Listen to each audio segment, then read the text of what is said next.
Oh, wow, it's so good to see you. How have you been? I haven't seen you for years. I know, my friend, I missed you so much. I'm overhyped to see you. We should definitely grab dinner. Bring your husband. Oh my God, we should talk about, there are so many things that have been going on in my life. You know, I gotta run now, but we should definitely do it. See you soon. But when?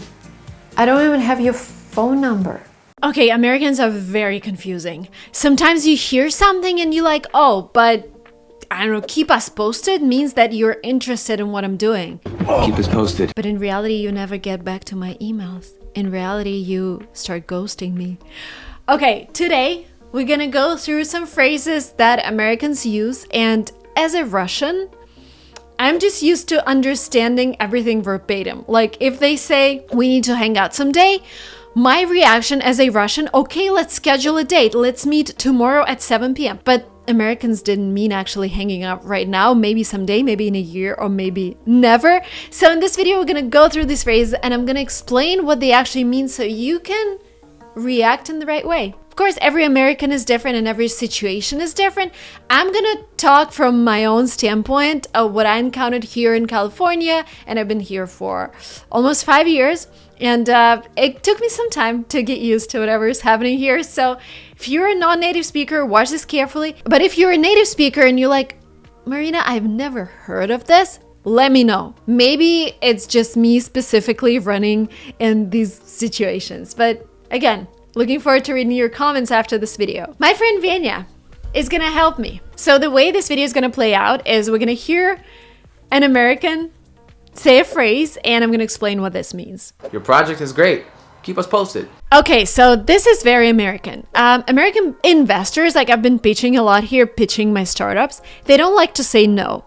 They always like to leave the door open, but this doesn't mean that if the door open, you have to take active action. Like if they say, keep us posted, we like your project, that doesn't mean that you have to call them tomorrow saying, oh my God, we just hit another milestone, our revenue has quadrupled, etc. This means that, you know, ideally you would send them an update maybe like once in half a year, maybe once a year, maybe if something tremendous happens, like you raise your seed round and you're about to close. But this is something that, you know, they don't want to say no, but this actually means they don't want to continue active conversation right now. So please be mindful, because when I first got an email about LinguaTrip from an investor who said, keep me posted, I was like, my thinking, like if a Russian told me, please keep me updated on your progress, this is interesting, your project is amazing, I'd be like, okay, he's 90% willing to invest. In the US, I think there is just 5% probability that they're interested in actually talking to you after that. But again, this is kind of my understanding. It's just, I think people are afraid to say no and they want to keep the door open. That's interesting. Okay, here, interesting is an interesting word. Sometimes we just laugh with friends when they do something or something is really weird, and I still want to be polite and say that's interesting, like your dress is interesting. In the reality, sometimes it means, what are you wearing? Like, this is crazy. Take it off. But interesting is a tricky word. I would say many times it can mean that a person doesn't actually agree with you or doesn't think that something is great. So just keep that in mind. But also intonation means a lot. If somebody says, wow, this is interesting, please tell me more, then, you know, they're genuinely interested. But if it sounds something like, oh, that's interesting, you see, by their face, you'll be able to tell what interesting really means. You know what's the hardest word for me to pronounce in English? Photosynthesis. Almost. It's the word fifth. Oh yeah, you just ignore the second F. It's just fifth. Just like that? Yeah, Fifth? that's it. I wonder how people are supposed to learn it. Like, who tells them how to pronounce words correctly? Well, funny that you ask, because I do actually. I have a brand new course coming out. It's starting in January. The name of the course is Pronunciation 2022, where I teach you everything you need to know. And it's also a challenge, which means you get to work on your pronunciation, you get tasks to practice, you can receive points and win prizes like iPhones, AirPods, Bluetooth speakers, individual sessions with me, and other awesome stuff. Thank you. Link in the description. It's amazing. Again, this phrase could be, it's pretty good. And again, pay attention to the intonation. Oh my God, that's amazing. Now here they're genuinely excited, but sometimes like, oh, that's amazing. That's great. And now you notice that the level of excitement is a little bit lower. I just had the best pizza ever. Okay, something I notice as well, Americans tend to use phrases like, this is the best pizza ever. This is the most amazing piece of cloth I ever worn. You are my best friend, whatever. And then the next day they can say something different. Like, today pizza is my favorite type of food. Tomorrow sushi is the best food in the world. Again, this is a cultural thing that everything is extra. Everything is super cool, especially among young people. I just keep watching bloggers like Emma Chamberlain, some other bloggers, and I love them. But what I also noticed, like, I would never say, I don't know, this food is the best thing ever without actually eating it every day. You know what I mean? Like, if I just tried something and I say, oh my God, best sushi ever, that means this place is really the best, right? And some people, I just see them using this phrase over and over again every single day. It's just, again, a signal for you to not take it too seriously.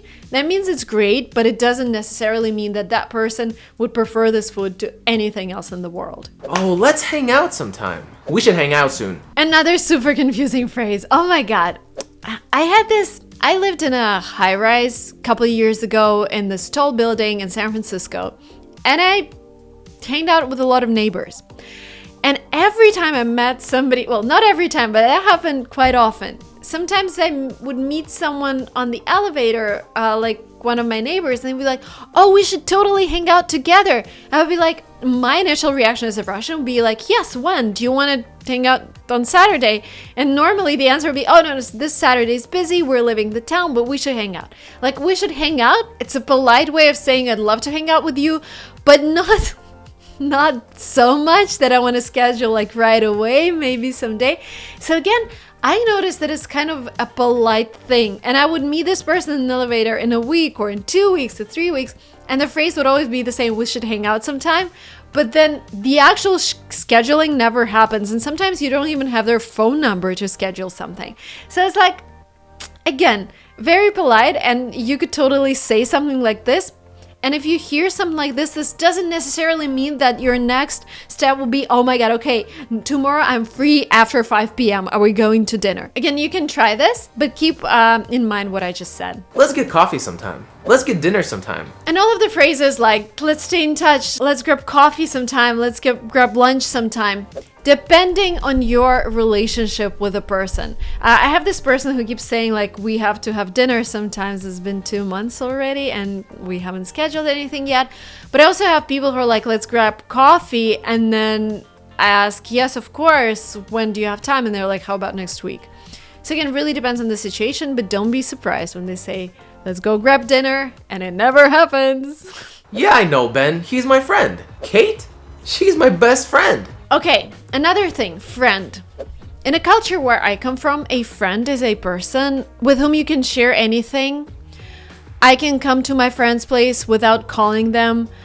They will let me money. They will let me stay in their place. They will watch my kids. Sometimes I see people saying friends in reference to people who they met a couple times, or maybe they even met once, just they had a really good friendly conversation. Even like on Facebook, you might have seen this person 0 times in your life, but they are your friend on the social network. And I think this is where it comes from. In my culture, friend is something, you don't have a lot of friends. You have like 3 friends, 2 friends. If you're lucky, you have 4 friends, but other people are just people you know. I maybe have like 2 friends. If I'm thinking about this, like, yeah, 2 or 3 maximum. Other people are great people I know, but they're not my friends in this Russian understanding. In American understanding, I have 4 million friends here. You see? Like, and I love you guys. It's amazing. But you see what's the difference here? It's not like I would come to your place and say, hey, because we had a one-sided conversation, I'm going to crash on your couch today. Just this different understanding of a word, friend. It took forever. And last but not the least, a little bit about relationship to timing. This took forever. That means it took more than an hour. Buying a car took forever. It took us 4 hours. Forever in this case means like it just took long in comparison to the average process. Thank you guys so much for watching this video up to the very end. I hope you enjoyed it and let me know if I should continue this series. Thank you so much and I'll see you soon. Bye bye.